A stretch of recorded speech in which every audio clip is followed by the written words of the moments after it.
Bismillahirrahmanirrahim. Assalamualaikum warahmatullahi wabarakatuh. Selamat sejahtera, selamat pagi kepada semua murid daripada 4 STEM. Hari ini 30 Jun. 30 Jun hari terakhir untuk bulan Jun. Hari terakhir, esok dia kita dah masuk 1 Julai. Dan kita masih ber-PDPR. Masih ber-PDPR. Pastikan manfaatkan masa dengan sepatutnya. Jangan banyak sangatlah main kan. Macam mana banyaknya waktu dekat sekolah belajar daripada pukul 7.30 sehingga pukul 12.30. Dekat rumah cuba patuhi. Yang mana boleh follow, kita follow. Follow masa belajar. Pastikan tidak ketinggalan lah.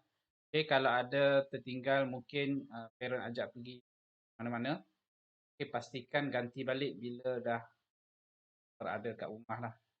Sebab SPM kamu ni special sikit. Kalau senior kamu yang dah menerima keputusan, sebenarnya mereka mengalami masalah iaitu pada tahun lepas, COVID-19. Bulan 3 kita cuti, lepas tu bulan 6 baru dia orang naik sekolah. Sama juga PDPR. Tetapi SPM mereka ditangguh. Bila ditangguh, cuti hujung tahun, tetap cuti. Dan masa itu sebenarnya terputus pembelajaran. Jadi, pada kamu pula, daripada tahun lepas, tingkatan 3 tak apalah. Sebab SPM ni bermula daripada tingkatan 4. Jadi sekarang, tengoklah kita hanya belajar sekejap saja. Kurang sebulan saja. Lepas tu PDPR je. Jadi, banyak banyak pembelajaran kamu sebenarnya bergantung pada PDPR semata-mata dan memang usaha masing-masing juga.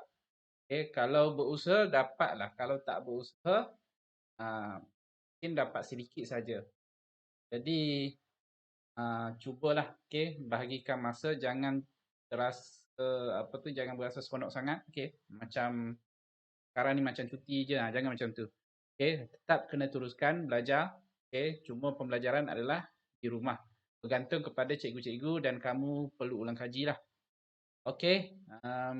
Jadi kita tak tahu lagi macam mana kamu punya SPM. Dan kita mungkin PDPR ni pun mungkin tahun ni saja, tahun depan mungkin dah okey kot. Mungkin tahun depan jalan macam biasalah. Jadi untuk hari ini kita akan sambung tajuk 5.3. Tak susah juga. Iaitu berkaitan dengan pantulan gelombang. Pantulan gelombang.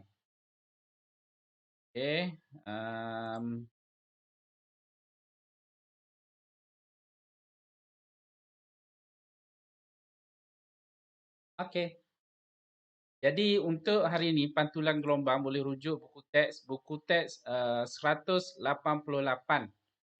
Buku teks 188. Jadi sebelum kita mula kita tengok apakah fokus fokus untuk kamu iaitu berkaitan subtopik ini. Untuk pantulan gelombang, yang pertama memeriahkan pantulan gelombang dari segi dari aspek-aspek berikut. Pantulan gelombang kita nak kena faham. Jadi kena ada term-term baru ataupun perkataan-perkataan baru kamu akan jumpa iaitu sudut. Yang pertama sudut tuju, sudut pantulan.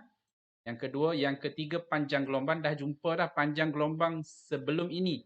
Tetapi kena tengok panjang gelombang dari sudut pantulan. Pantulan gelombang. Sama juga dengan frekuensi, laju gelombang dan arah perambatan gelombang. Arah perambatan, bagi tahu sebelum ni perambatan ni adalah pergerakan, arah pergerakan gelombang. Kemudian objektif yang kedua, melakar gambar rajah untuk menunjukkan pantulan gelombang air. Gelombang air. Satah. Bagi pemantul satah. Kena lukis. Okey, nak kena lukis tu bukan lukis lakar semata-mata, tetapi kena guna protektor untuk mengukur sudut tuju dan sudut pantulan. Okey. Yang ketiga, mewajarkan aplikasi pantulan gelombang dalam kehidupan seharian. Okey. Yang terakhir, menyelesaikan masalah yang melibatkan pantulan gelombang. Dia ada formula dan ada latihan sedikit lah. Okey. Jadi itu fokus kita untuk subtopik 5.3. Okey, subtopik 5.3. Jadi kita akan habiskan hari ini. Cikgu rasa tak ada masalah. Memang boleh habiskan untuk subtopik 5.3. Okey, jadi sebelum kita mula, okey, cikgu kita tengok video. Video tu pun cikgu ambil daripada buku teks. Dia ada bagi link. Okey, semua cikgu copy je dan tunjukkan pada kamu semualah. Okey, ini adalah video, okey, video iaitu perambatan gelombang, okey, air dan mengalami pantulan, okey, pantulan.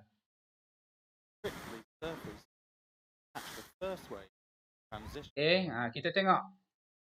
Bila cikgu ulang balik, okey, ombak dia kena dekat, okey, dia kena dekat benteng. Okey, dia kena dekat benteng, lepas tu ombak tu patah balik. Jadi pertama dia pergi kepada benteng, okey, selepas tu dia patah balik. Jadi proses tu ataupun fenomena itu yang kita panggil pantulan gelombang. Okey, ombak menuju ke pantai, pergi dekat benteng, okey, lepas tu dia patah balik. Okey, dia patah balik, itu adalah pantulan. Okey, kita boleh tengok pantulan dan arah perambatan gelombang pantulan. Okey, itu adalah contoh pantulan gelombang. Okey, dari sudut keliling kita lah. Okey, kat pantai boleh nampak. Kalau kita pergi Pantai Merdeka ada macam ni, tetapi Pantai Merdeka dia kena tunggu air pasang lah kan. Kalau tak kawasan sini dia jadi macam kita boleh mandi. Okey, tepi tu kita boleh mandi. Okey, sekarang kita rujuk buku teks. Okey, semasa kamu di tingkatan 1 dan tingkatan 2, sebenarnya anda telah mempelajari bahawa cahaya dan gelombang bumi boleh dipantulkan. Kita dah belajar dah dalam subjek sains. Semua gelombang menunjukkan fenomena pantulan. Okey, semua gelombang menunjukkan fenomena pantulan. Okey, jadi gambar rajah menunjukkan gelombang laut. Okey, gelombang laut yang dipantulkan oleh benteng. Okey, imbas QR code ni, itu yang cikgu tunjuk video tadi. Ni gambar yang tadilah. Okey, video tadi. Okey. Istilah baru, muka gelombang. Jangan ingat muka kita je yang comel, yang cantik, yang handsome kan. Ini kita tengok muka gelombang yang handsome, lagi handsome. Okey, muka gelombang. Gelombang pun ada muka kan. Okey, fenomena pantulan gelombang boleh dikaji. Okey, fenomena pantulan gelombang, fenomena ataupun kejadian pantulan gelombang boleh dikaji dengan bantuan tangki riak. Okey, tangki riak dan aksesorinya. Okey, tangki riak ni dia ada satu tangki luk sinar, kita boleh letak air dalam tu. Okey, bila letak air dalam tu, dia ada penggetar ni. Okey, getaran ni dia akan getar dan menghasilkan ombak. Daripada ombak tu, okey, sebab dia luk sinar, kita letak cahaya dekat atas, lampu dekat atas, dekat bawah nanti kita boleh perhatikan, okey, muka gelombang. Okey, yang kita dapat perhatikan macam ni lah. Okey ni, rajah 5.27, muka gelombang. Kita akan nampak ada jalur cerah dan ada jalur gelap. Okey, ada jalur cerah dan ada jalur gelap. Okey, dekat bawah tangki tersebut, tangki riak. Okey, dekat sini ada tak? Ni tangki riak. Okey, ni tangki riak. Okey, kemudian, kemudian kita tengok sini pembentukan jalur cerah. Macam mana terjadinya jalur cerah dan jalur gelap.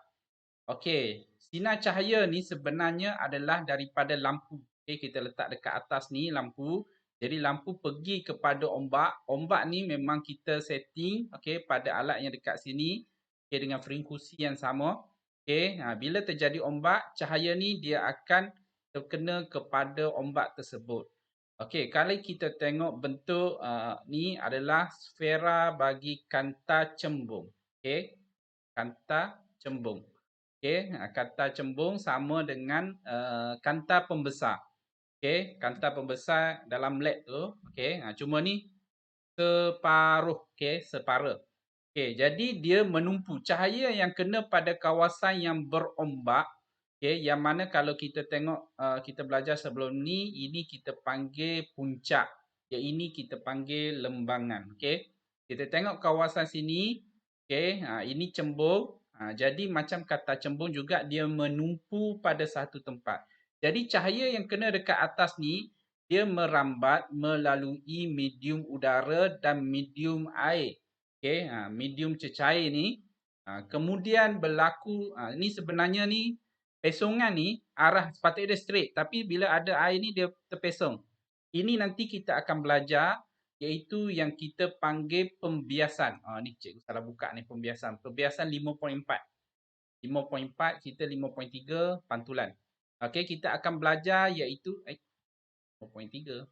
Ni 5.3. Okey, kita akan belajar iaitu pembiasan. Jadi dekat sini berlaku pembiasan iaitu pemesongan arah sinar cahaya tadi ni. Okay, berlaku pemesongan dia dan menumpu kepada satu tempat. Sama juga, kalau kita menggunakan kanta berbesar, kita pergi kepada cahaya matahari dan kita letak kertas, okay, kita akan nampak satu cahaya yang berkumpul dan kecerahan dia lebih berbanding dengan cahaya matahari yang kita nampak. Okay? Dia tumpu. Jadi inilah proses yang berlaku sebenarnya dalam sains dah belajar dah. Okay? Dalam sains dah belajar. Jadi dia menumpu pada satu tempat. Bila menumpu pada satu tempat, terbentuklah jalur cerah. Yang ni, yang kita dapat tengok ni jalur cerah. Jalur cerah. Pula. Okay? Jalur cerah. Kemudian, okay, jalur gelap ni, okay, dia kawasan lembangan. Kawasan yang macam ni, kalau ombak macam ni. Jadi dia tak ada tumpuan cahaya. Okay, jadi dia kurang cahaya. Jadi dekat sini dia akan terbentuklah jalur gelap, jalur gelap, jalur cerah, jalur gelap, jalur cerah, jalur gelap. Okey. Jadi sebenarnya muka gelombang ni, ini muka gelombang ni, okey, muka gelombang ni, okey, kita boleh ukur panjang gelombang, okey, panjang gelombang. Okey. Kejap lagi kita tengok, okey. Tengok muka gelombang. Okey, semua titik di garisan AB, mana AB ni? A, B, C, D adalah sefasa. AB sefasa, satu fasa. Satu fasa, satu batch, macam tu. Macam kamu dengan kawan-kawan kelas lain, kita panggil satu batch. Jadi sefasa ni kira satu arah, satu puncak, okey, satu batch, okey. Dia AB ni. Sefasa yang kita panggil. Sebab titik-titik tersebut berada pada jarak yang sama daripada sumber getaran. Okay, sebab AB ni dia kata, kita garis AB ni, jarak dia sama dengan ni, penggetar ni. Jarak dia sama. Kalau sini 5 cm selari ya, kalau sama 5 cm, sini pun 5 cm. Jarak yang sama. Jadi kita bagi tahu kalau garis AB sefasa. CD pun sefasa. Satu batch. Okay. Garis AB menyambungkan titik-titik sefasa dalam suatu gelombang dikenali sebagai muka gelombang. Jadi muka gelombang macam ni lah. Okay. A, B, C, D. Ini muka gelombang. Muka gelombang yang kita boleh nampak kalau kita buat eksperimen. Okay. Contoh kita masukkan air dalam tangki riak. Ni muka gelombang ni. Jalur cerah ni muka gelombang lah. Okay. Garis CD juga ialah muka gelombang. Apabila sinar cahaya bergerak, okey, inilah. Okey, kita teruskan. Kita tengok arah perambatan. Okey, rajah 5.29 menunjukkan muka gelombang bagi gelombang satah dan gelombang membulat. Gelombang satah, okey, gelombang satah macam ni dia selari. Okey, ini muka gelombang satah. Okey, kita tengok ini garisan, dia buat garisan Jadi satu garisan ni kita panggil satu garisan sefasa. Garisan yang sama satu fasa, satu batch, okey. Dan simbol ni adalah lambda. Lambda ni adalah panjang gelombang. Jadi satu garis dengan satu garis yang lain itu kita panggil ataupun jarak dia tu kita panggil satu panjang gelombang. Satu panjang gelombang iaitu 1 lambda. Warna pink, warna merah ini adalah arah pergerakan gelombang ataupun istilah yang kita gunakan arah perambatan. Okey, arah perambatan. Okey, ini kalau muka gelombang satah, okey, iaitu selari. Okey, dia selari. Okey, kita tengok muka gelombang bulat. Muka gelombang bulat ni terbentuk kalau dalam air. Okey, kita campak batu, dia akan bentuk ombak yang membulat. Jadi kalau kita lukis muka gelombang dia, okey, kita lukis, dia akan membentuk gelombang membulat. Jadi anak panah ada 4 ni adalah arah perambatan ataupun arah pergerakan gelombang. Dia keluar. Menyebarkan tenaga. Besarnya tenaga kalau kita campak batu yang besar, ombak yang lebih besar. Sebab apa? Batu yang besar, jisim dia besar. Bila jisim besar, momentum dia besar.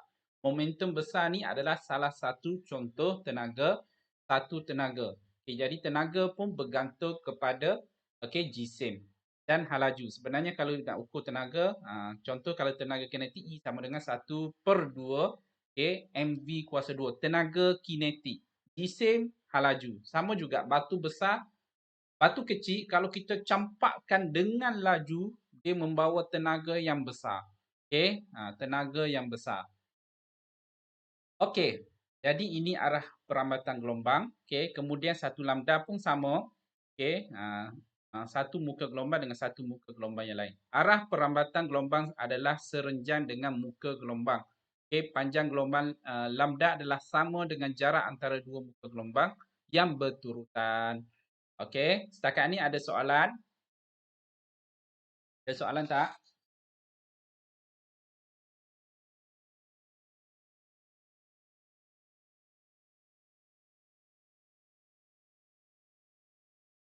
Okey, setakat ni kita ada 21 orang.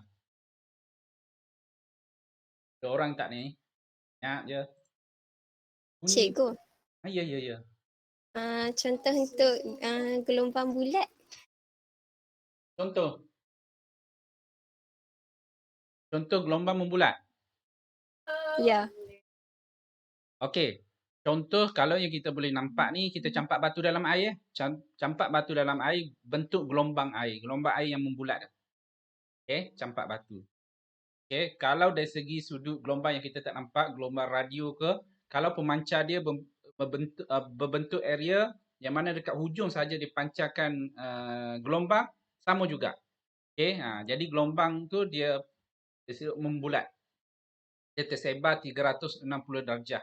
Okey, itu yang kita tak nampak. Yang senang nak kita nampak, kita campak batu dalam air, nanti akan ada ombak membulat macam ni.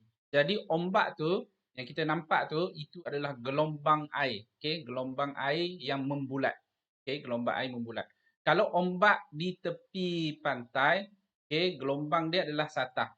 Cuma dia tak selari, dia tak apa tu? Dia tak cantik macam ni lah muka gelombang satah ni. Okey, ini lurus dia kan. Okey, dekat ombak ni dia banyak faktor. Jadi dia tak adalah macam lurus macam ni. Okey, tetapi arah perambatan dia tetap sama satu arah. Dan dia tengoklah berlaku pembiasan, okey, macam-macam keadaan kat pantai. Okey, kalau gelombang membulat ni senang saja, pergi tasik campak batu di dalam tasik. Okey, nanti bentuk kita akan nampak muka gelombang membulat. Okey. Okey, boleh? Okey. Ini baru kita cerita pasal muka gelombang. Okey, kita tak masuk lagi pantulan ni. Okey, ni arah perambatan gelombang. Okey, sekarang kita akan pergi kepada pantulan gelombang. Okey, pantulan. Okey, gambar rajah 5.9 ini, okey, menunjukkan pantulan gelombang air. Okey, jadi dekat ini sebenarnya ni adalah tangki riak ni. Kalau nampak gambar yang tak berapa nak cantik ni sebenarnya efek ataupun lighting dari tangki riak. Kalau kita buat eksperimen macam ni lah kita nampak. Okey, kita nampak yang cerah. Ni jalur cerah. Sefasa. Okey, sefasa. Dia tak lurus. Dia lurus. Okay. Tapi kita tengoklah jalur dia tak berapa cantik lah. Sebab bila buat ombak tu macam-macam lah. Dia tak adalah cantik sangat macam garis lurus tadi kan. Tetapi kita boleh bagi tahu garis lurus. Okay. Jalur cerah, jalur gelap. Jalur cerah, jalur gelap. Jalur gelap, jalur cerah. Jadi itu adalah muka gelombang. Okay. Ni tengok muka gelombang. Dia panggil gelombang 7 ni sebab penggetar duduk sini. Ombak daripada sini dia bergerak ke sini. Jadi ini anak panah yang pertama ni sebenarnya kita panggil arah tuju. Okay. Menuju. Tuju ke mana? Ke benteng ni. Ni kita panggil benteng ni. Dalam lab kita panggil pemantul satah. Okay. Kita letak kayu ke apa semua. Kita panggil pemantul satah. Jadi arah ni adalah arah tuju. Menuju ke pemantul satah. Jadi bila dia sampai dekat sini. Ini sebenarnya pemerhatian daripada tangki riak. Okay, dia pergi dekat sini tengok muka gelombang dia. Sampai sini, dia memantul. Macam ombak tadi. Dia patah. Jadi arah perambatan daripada sini, yang pertama, pergi sampai sini saja terpantul ke arah sini pula. Jadi arah sini tengok. Okay, pada muka gelombang kita boleh tengok ni. Ini jalur cerah, jalur cerah, jalur cerah, jalur cerah, jalur cerah. Jadi untuk jalur cerah yang ini, dia sampai sini, ini jalur cerah dia. Okay, jadi arah ombak tu dia bergerak, kena dekat sini, dia pantul ke arah sini. Okay, itu adalah arah perambatan bagi pantulan. Okay, arah perambatan gelombang air. Okay, apabila berlaku pantulan. Okay, kalau kita tengok sini sudut pula. Okay, sudut. I ni adalah sudut tuju. Okay. Sudut tuju ni. Ini kena mahir sikit. Pertama kita kena lukis garis normal dulu. Okay, macam mana nak lukis garis normal? Garis normal tu mesti 90 darjah. Okay, 90 darjah. Okay, cikgu. Okay, 90 darjah daripada pemantul satah. Ni 90 darjah. Okay, 90 darjah. 90 darjah. Okay. 90 darjah. Okay. 90 darjah daripada garis ni ke satah. Okay. Ini kena guna protector. Okay. Protector kena lukis ini dulu. Nak lukis kat mana? Lukis ni sudut tuju ada sinar tuju ni ada kat sini. Okay. Garis ni. Okay. Sampai sini kita pun dekat titik ni kita lukis satu garis normal. Okay. Bila dah lukis garis normal, kita ukur sudut ni. Contoh kita dapat dekat sini 45 darjah. Jadi untuk pantulan, okay, ciri-ciri pantulan sudut tuju, sudut pantulan dia adalah sama. Sudut tuju dan sudut pantulan sama. Sebab tu kena lukis garis normal dulu supaya kita boleh ukur sudut dia. Jadi sudut dia adalah daripada garis normal kepada sinar yang color ni, sinar tuju ni. Kalau contoh sini 45, I itu adalah 45. Jadi arc ni pun sama 45 darjah. Kita pun lukis untuk sudut, kita lukis untuk sinar pantulan. Ini kita panggil pantulan. Okay. Sinar pantulan. Okay. Jadi ini ada sudut tuju dan sudut pantulan. Okay. Lambda tengok ni. Lambda 1, lambda 2. Okay. Lambda 1, lambda 2. Okay. Panjang gelombang 1 dan panjang gelombang 2. Okay. Ciri-ciri gelombang. Okay. Kita tengok ciri-ciri gelombang dekat atas ni. Okay. Untuk gelombang, untuk pantulan gelombang.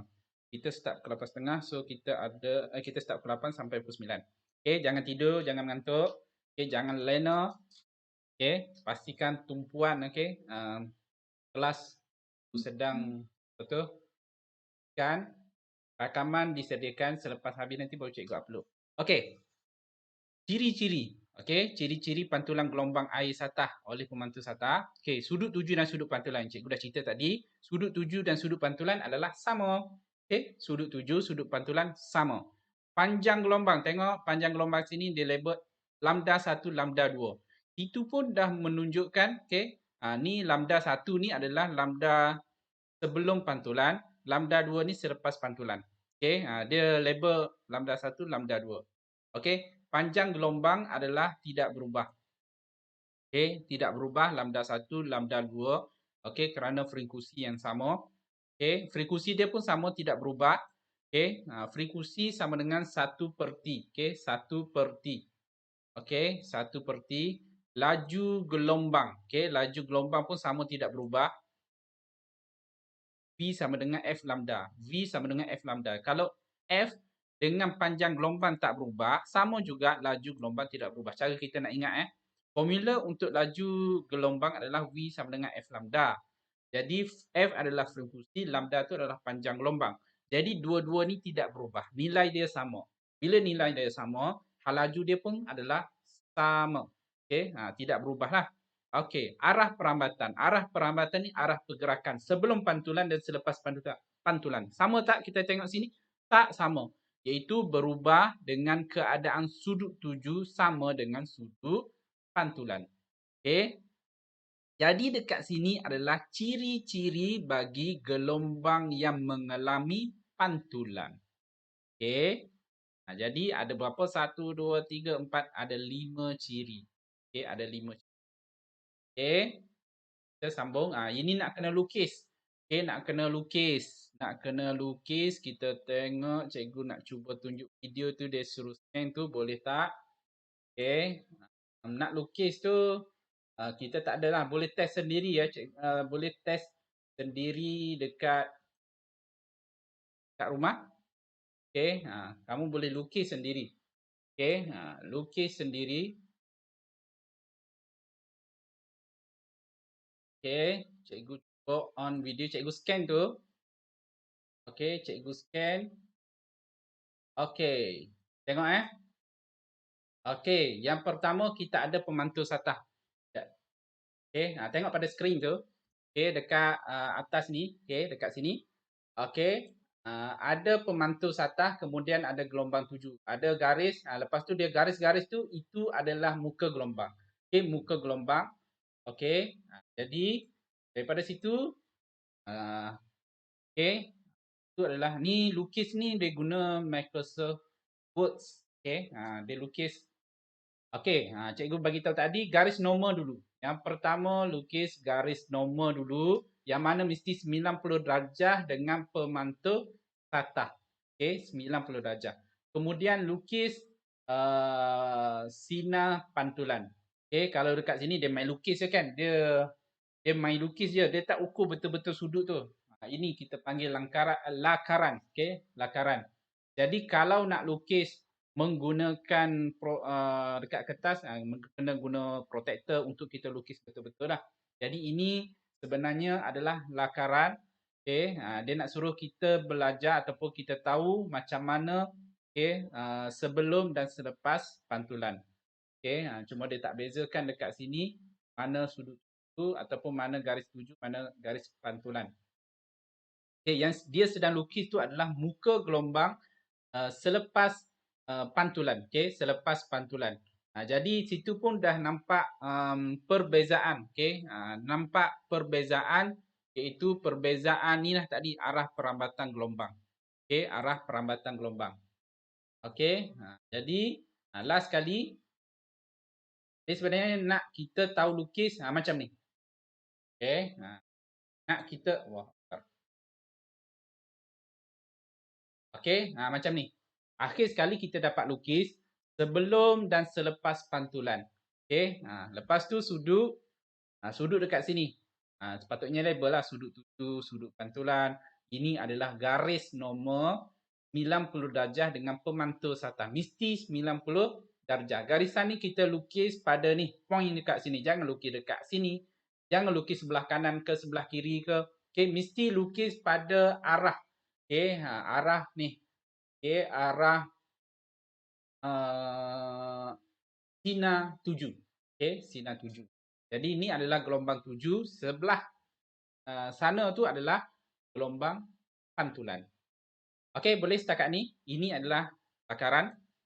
Okey, lakaran. Ini pun dia tunjukkan langkah 1, 2, 3 dan 4. Fokus dia kita dapat lukis. Okey, macam ni. Okey, dapat lukis macam ni. Sudut. Okey, sudut I dan sudut R. I adalah sudut tuju, R adalah sudut pantulan. Okey, sudut pantulan. Okey, aplikasi. Kita pergi aplikasi. Apakah kegunaan, okey? Apakah kegunaan gelombang, okey, iaitu dari sudut pantulan? Okey, kita dah belajar gelombang, ada pantulan, okey? Kita tengok aplikasi yang pertama. Fenomena pantulan gelombang telah diaplikasikan dalam kehidupan harian manusia dalam pelbagai bidang, okey? Yang pertama perubatan, okey? Yang mana gelombang ultrasonik. Ini gelombang yang kita tak nampak ni, tak nampak dengan mata kita kan. Gelombang ultrasonik yang dipantulkan oleh organ dalaman dan fetus ataupun fetus memudahkan pemeriksaan perubatan.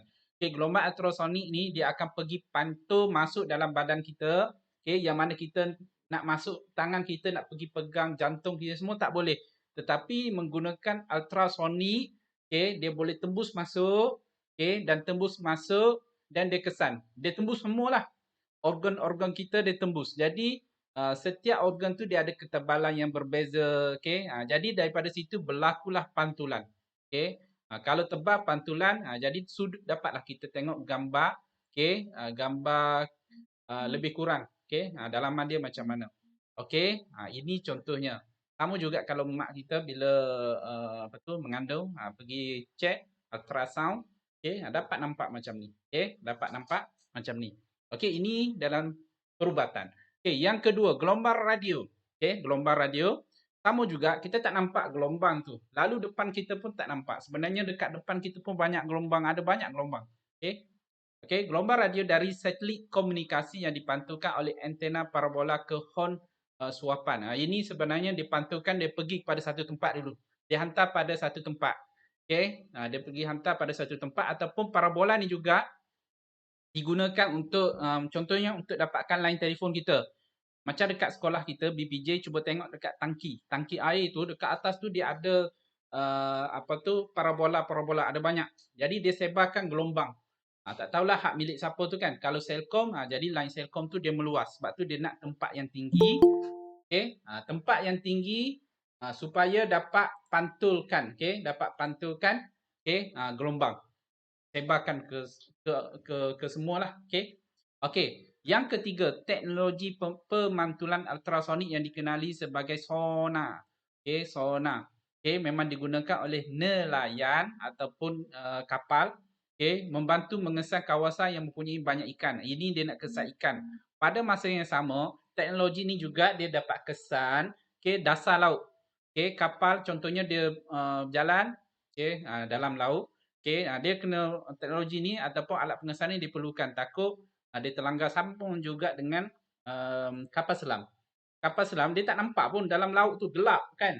Jadi salah satu dia guna teknologi sonar. Dia pancarkan gelombang dan dia dapat tahu mana ada benteng-benteng apa semua. Okey. Okey, itu adalah aplikasi, okey, sonar. Yang ketiga, inilah perbezaan dalam corak pantulan gelombang bunyi. Dia sebenarnya dia pantulkan gelombang, bila kena dekat ikan dia patah balik. Pantulannya tu. Jadi alat pengesan ni dapat kesan. Okey, ikan tu berada pada kedalaman yang mana. Kalau banyak ikan, jadi banyaklah pantulan. Jadi banyak ikan, jadi dia itulah dia buang pukat untuk tangkap ikan. Okey, tangkap ikan. Okey. Dekat sini pula adalah ini dia nak apa ni? Untuk mengesan, okey, kedalaman ataupun struktur permukaan dasar laut. Struktur ni macam mana struktur dia? Ada berbukit ke, berjurang ke, okey, rata ke? Jadi ini adalah kegunaan, okey, gelombang ataupun pantulan gelombang. Okey. Itu aplikasi. Okey. Sekarang kita pergi yang terakhir sekali iaitu penyelesaian masalah melibatkan pantulan gelombang. Okey, setakat ni ada soalan? Okey. Ada soalan tak?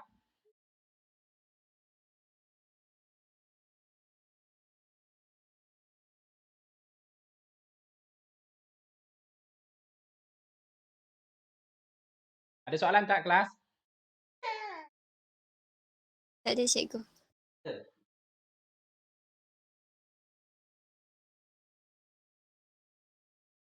Okey. Ada anak cikgu ni lah ganggu ni, baru bangun tidur. Ha. Okey? Okey, kalau tak ada, kita pergi kepada contoh penyelesaian masalah. Okey, contoh penyelesaian masalah. Okey, soalan dia, gelombang ultrasonik berfrekuensi, ni frekuensi 25 Hz, kilohertz, kilo, K ni kilo Kilo ni sama juga dengan 25,000. 25,000 sama juga dengan kita panggil gula 1 kilo. Sebenarnya gula tu kalau dalam gram 1000 gram. Okey? 1000 gram. Jadi ini adalah 25,000 sama juga dengan gula 1000 gram. Okey. Jadi frekuensi dia 25 kilohertz dipancar dari sebuah kapal ke dasar laut untuk menentukan kedalaman laut. Okey. Gelombang itu bergerak dengan laju 1,500 meter per saat. Okey. 1,500 dalam air laut. Sela masa antara penghantar dengan penerima semula gelombang ultrasonik ialah 120 meter per saat. Okey, ada formula ni, ada formula baru nanti. Okey, tentukan kedalaman laut itu. Okey, yang pertama kalau tengok sini senaraikan maklumat yang diberikan. Okey, langkah 2 kena pastikan rumus, lepas tu cuba buat gantian dalam formula yang kita gunakan. Okey, gelombang ultrasonik mengambil masa 120 meter saat untuk bergerak dari kapal ke dasar laut. Okey, dan kembali semula ke kapal. Jarak yang dilalui oleh gelombang itu ialah 2 kali kedalaman laut. Okey, jadi soalan A ni, A, ini B kan, ini A. Okey, laju gelombang V sela masa 120. Ini adalah formula baru, yang mana 2D, 2D, kita nak cari D itu adalah kedalaman laut.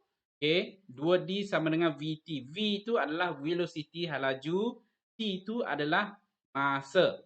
Masa. Jadi kita nak cari D. Soalan pertama ni kedalaman laut. Okey. Jadi ini adalah formula. Okey, 2D sama dengan VT. Laju, darat dengan masa. Jadi laju adalah 1,500.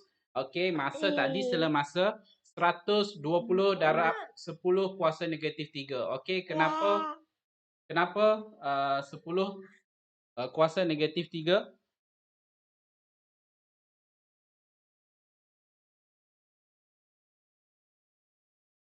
Okey, kemudian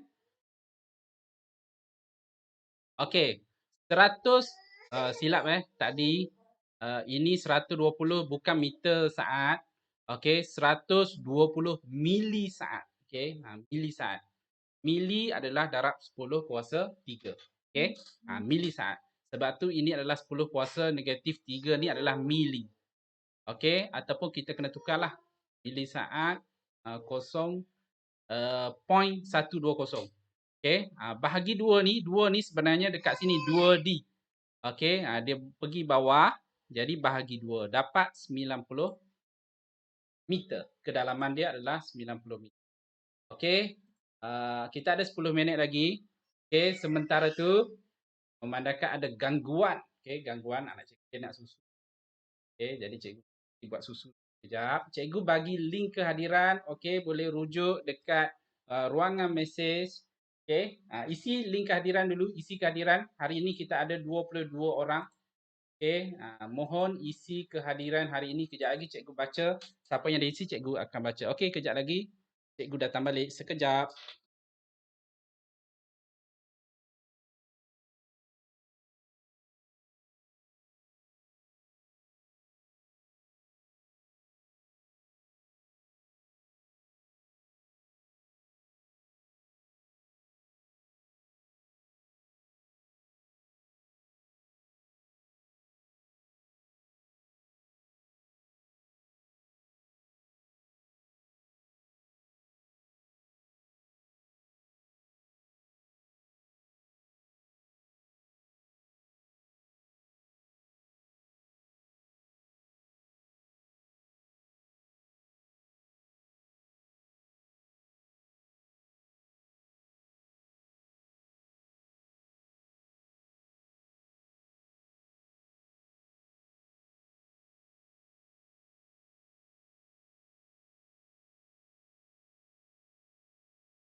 Okey, hari ini 30 hari bulan. Okey.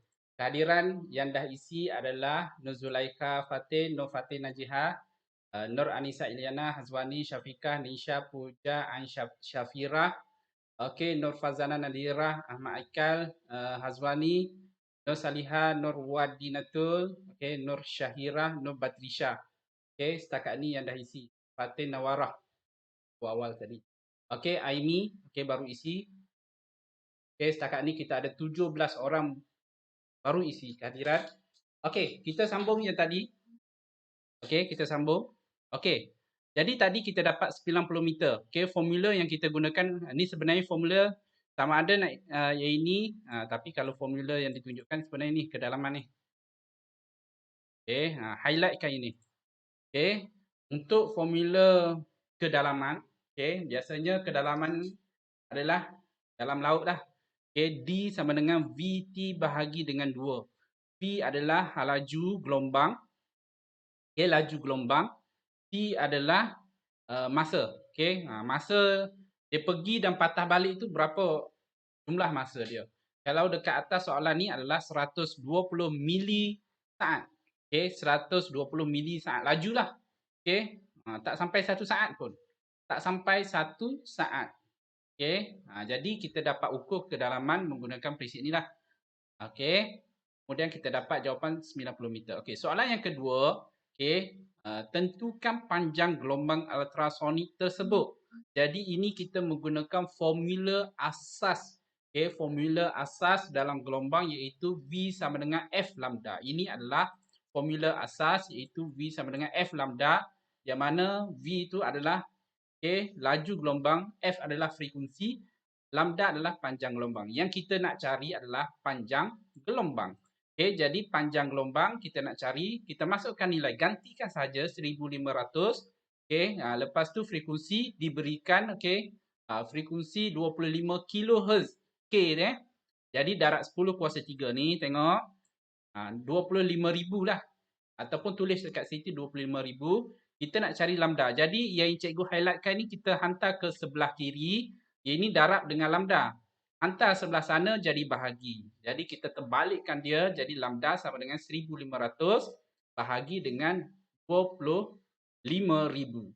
25,000 kita akan dapat yang mana panjang gelombang dia adalah 0.06 meter. Ataupun bersamaan dengan 6 cm. Pembaris 6 cm. Itu satu panjang gelombang. Untuk gelombang yang ini. Setakat ni ada soalan kelas? Ada soalan tak? Ada soalan tak? Dekat nota cikgu, dekat tepi ni pun. Dia tak banyak pun nota. Ini aplikasi. Yang ni nampak macam orang lelaki pula yang mengandung ni kan. Ni ultrasound. Biasa dekat klinik ataupun kita. Ini gelombang radio. Ini parabola. Ini biasa nelayan dia guna alat untuk mengesan. Mengesan ikan. Mengesan ikan dia banyak nampak patulang dia adalah titik-titik ke lebih kurang macam tu lah. Jadi dia pun lempar lah ataupun buang pukat, dapatlah tangkap ikan. Jadi sekarang nelayan dah canggih dah. Yang kedua ini adalah untuk mengesan permukaan. Sama juga kaedah ni digunakan untuk mengesan kalau ada kapal terbang jatuh dalam laut. Dia guna kaedah macam ni juga, dia mengesan permukaan. Sebab kalau kapal terbang jatuh ke laut berkecai, jadi dia objek dia berat, dia akan jatuh tenggelam ke dasar lautan. Jadi dia nak scuba nak masuk dalam. Jadi membuat alat pengesan ni lah. Dia tengok. Kalau ada nampak lebih kurang objek permukaan tu, objek-objek macam bentuk-bentuk serpihan kapal terbang, jadi baru dihantar kapal selam. Kapal selam ataupun kapal selam kontrol lah kan. Masuk ke dalam untuk tengok serpihan-serpihan. Sama kaedah ni.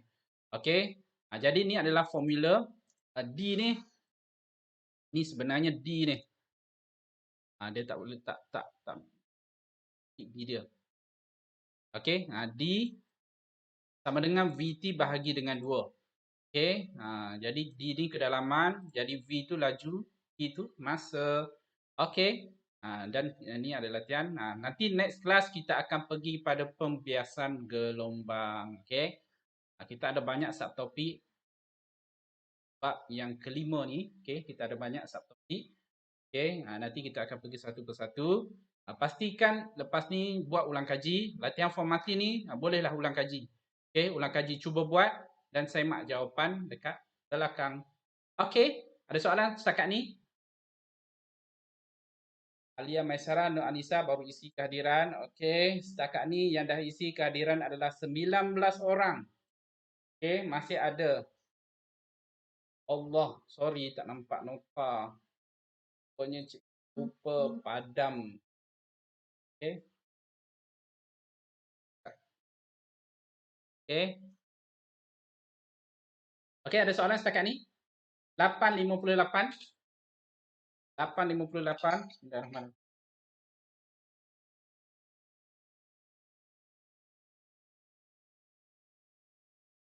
Ada lagi ni. Kita ada 21. Satu termasuk cikgu 22. Okey, Farizatul Alia. Okey. Dah. Kita dah cukup. Masa pun dah cukup. Ada seorang lagi lah. Nanti seorang lagi tolong isi. Okey, yang mana pergi ke mana-mana tu. Okey, sila isi. Okey, nanti rakaman cikgu akan masukkan dalam YouTube dan cikgu akan share. Okey, link. Okey, jadi setakat itu saja kelas kita pada hari ini. Nanti kita jumpa lagi minggu hadapan. Okey, minggu hadapan. Okey, setakat itu saja. Terima kasih semua. Terima kasih dan tahniah kepada semua yang masuk PDPR pada hari ini. Okey. Setakat itu saja. Bye-bye. Assalamualaikum. Bye-bye. Terima kasih, Cikgu. Terima kasih, cikgu. Okey, sama.